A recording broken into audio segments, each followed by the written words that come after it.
Hi, my name is Curtis Weller, CCIE number 19109, and I'm going to show you step by step how to install VMware ESXi, vCenter Server, and the Cisco Nexus 1000v all on VMWorkstation on your very own laptop or desktop. So let's get started. I've got a Visio diagram here that explains the setup that we're going to be building. Now, it's important to understand the networking of VMWorkstation. VMWorkstation is an application that you install on a Windows PC. So the first component of VMWorkstation networking is a VMnet.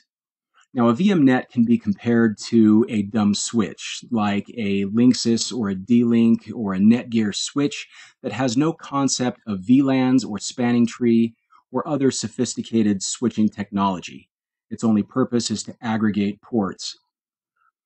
The other component is host virtual adapter.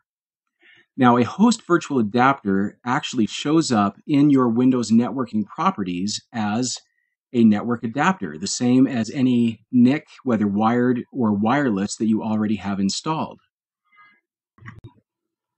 So you can see here in my Windows networking, my adapters, I've got a number of different adapters. I've got some physical network adapters. This one is an Intel adapter, as is this one.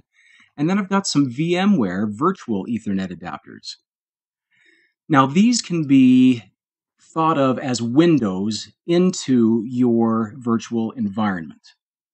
Your virtual environment can be essentially considered a remote network. And this network adapter is the way that you access that remote network. Now, the third component of VMWorkstation networking are the virtual network adapters that you assign to the virtual machines. And you can assign any number of virtual adapters to machines. For this demonstration, I'm going to be assigning 4 virtual network adapters to the ESXi server. The important thing to remember is that each network adapter must be associated with a VMnet. A VMnet may or may not be associated with a host virtual adapter. If it's not associated with the host virtual adapter, then your Windows PC that you're running will not be able to access the virtual world. So let me break down this diagram for you. In the darker blue, this represents your host PC, your laptop or your desktop that you've already got Windows running on. The lighter blue rectangle represents VMWorkstation, which is the application that you install on your host PC. This pinkish ellipse that we've got here represents the VMnet, or the dumb switch, that connects these virtual network adapters to the host virtual adapter. The purple rectangle we have here is ESXi, which is VMware's data center solution for virtualization. We've got some virtual machines running within ESXi. We've got vCenter. We have the VSM, which is the supervisor module of the Cisco Nexus 1000v. And since we're talking about that now, let's take a closer look at the architecture of the Cisco Nexus 1000v. Now, what we see here is an image of a Cisco 6509 Catalyst switch. It's made up of a number of different modules.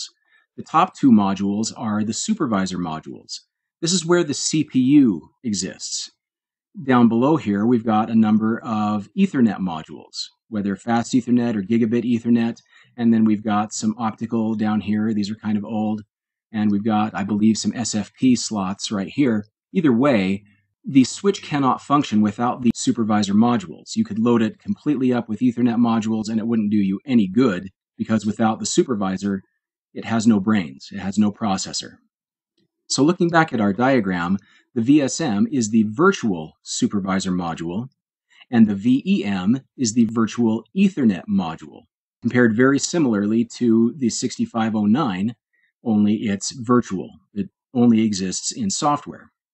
Now, this architecture can be a little bit confusing because we've got a hypervisor, VMWorkstation, running a hypervisor, ESXi, running a virtual machine, vCenter, which then manages ESXi. So try and wrap your brain around this. It might take a few times to actually understand it clearly, but that is how it is all set up, and that is how it works. Now, why would we want to do all of this? Well, the answer is, once we've got ESXi and vCenter set up, as well as the Cisco Nexus 1000v, we can now install enterprise-class virtual machines on our own workstation, our own desktop or laptop, and provide labs that we can study on, we can practice on. We can run the Cisco CSR 1000v, which is an iOS router, the ASAV, which is Cisco's virtual firewall. We can run Cisco ICE, Cisco ACS server, Windows server, any number of Linux, Unix, or Windows servers. The possibilities are endless, and we can build as many of these as our workstation can support in hardware. That's one point to bring out. The amount of machines that you can run at one time will be limited by the amount of RAM and by the power of the CPU that you have. Most workstations can only support up to 32 gigabytes of RAM, and I strongly recommend that you upgrade your RAM to the maximum allowable by your motherboard in order to run this environment. Okay, so let's actually get into VMware Workstation and build this thing.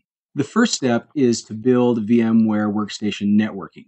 So we're going to pull down the Edit menu and select Virtual Network Editor. And what we can see here is everything that we can influence within VM Workstation's networking apparatus. We've got our VM nets here, which again are comparable to dumb switches. And we've got some other options down here for each of the VM nets. Now, I'm only going to be using VMnet 0 for this demonstration. By default, VM Workstation is installed with VMnet 0 and VMnet 8. By default, they're set up so that your virtual machines can access the real network or the real internet. But I've tweaked VMnet 0, and we'll take a look at these settings right here. I believe by default, VMnet 0 is set to bridged mode, but I have selected host-only mode because I don't have any desire for my virtual lab to talk to my real network. You certainly could, but for this demonstration, we're going to do host-only.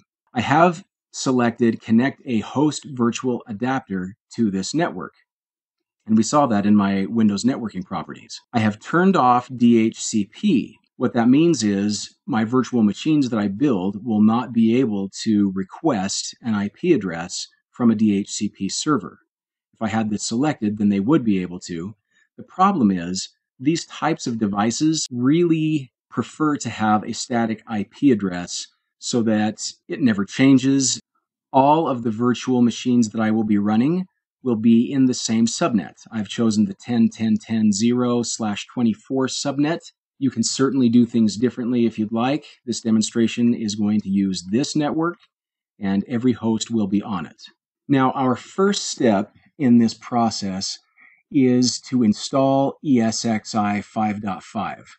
And by the way, the software versions that we're going to be running in this setup are ESXi 5.5, vCenter Server 5.5, the Cisco Nexus 1000v version 4.2.1, SV 2.2.2, which was the most current at the time of this recording. VM Workstation is version 10.0.2, build 1744117, which was also the most current at the time of this recording. So in order to install ESXi, I'm going to select File and New Virtual Machine. I'm going to select the Custom option because I'd like to change a few things. In our next dialog box, we need to select Hardware Compatibility. Now, by default, Workstation 10.0 is going to be selected, and that's a problem because ESXi 5.5 is not compatible with Workstation 10.0 hardware. So we have to select Workstation 9.0. And we'll click Next. And we're going to select the ISO file that I downloaded from VMware. And here's the ISO file. I'll select Open. VMware ESXi 5 detected. That's a good thing. Next, this is just a name for you to reference your virtual machine. I'm going to call mine ESXi 5 Lab Demo. You can also select where you'd like to save this virtual machine.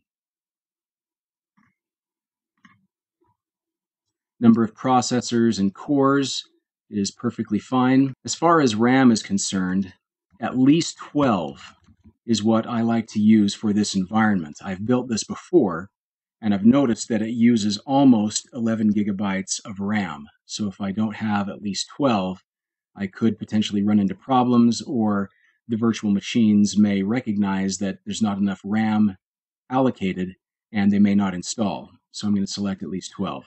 Network type, I'm going to use host-only networking. The defaults are fine here.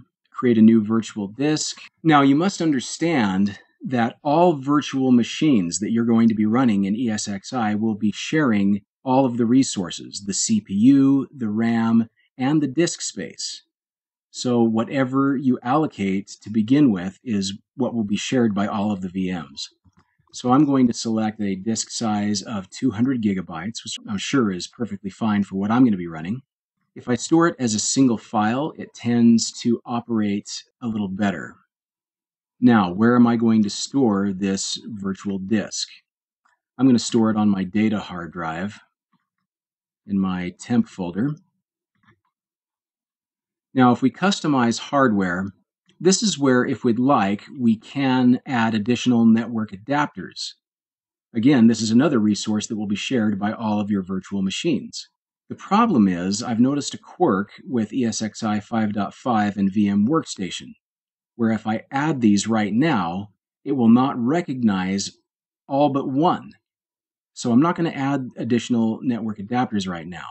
I am, however, going to select VMNet 0, which is the VMNet that allows me on my Windows workstation to access this virtual world. Power on this virtual machine after creation, and finish. And what we get here is what we would see in the event that we were installing this on a physical server and we had a monitor attached to that server. Now this takes a little bit of time, so I'm actually going to pause the recording and we'll pick it back up once this is complete.